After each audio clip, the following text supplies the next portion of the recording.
Good evening, everyone. It's Andy Konkler, me and my wife Candy.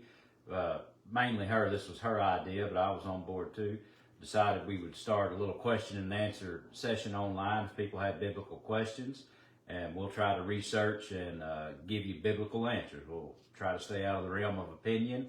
We won't be lengthy. We'll just keep it short and concise and give you what the Bible has to say about it, because we accept the Bible as God's truth, and our truth doesn't matter.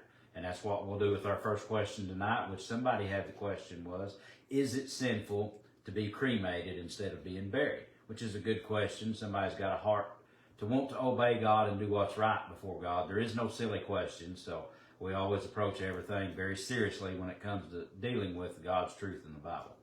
So we did some research. We can't find anything in the Old Testament that does anything other than just mention burial. Doesn't give any specifications of God's law toward what should happen to us after we die. In Revelations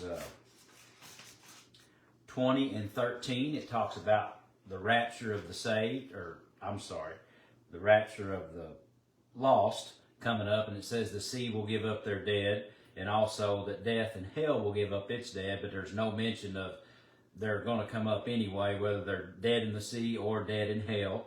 And in 1 Thessalonians 16 and 17, it talks about the rapture of the saved, and it doesn't give any specifications there that someone has to be buried in order for that to happen.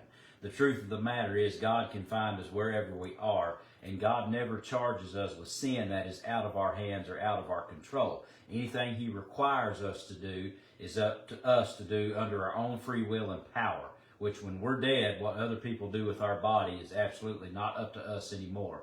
Someone might bury us, or they might burn us, or the funeral home we're sitting in could catch fire and we'd be burned to ash. But we have to remember we're dealing with the Creator of the universe. If that happens to us, He can find us and put us back together to rapture us, because He has little to no need for our old sinful bodies anyway. He said in 1 Thessalonians, when we meet Him together with the air, we'll be made perfect and new as we were originally created.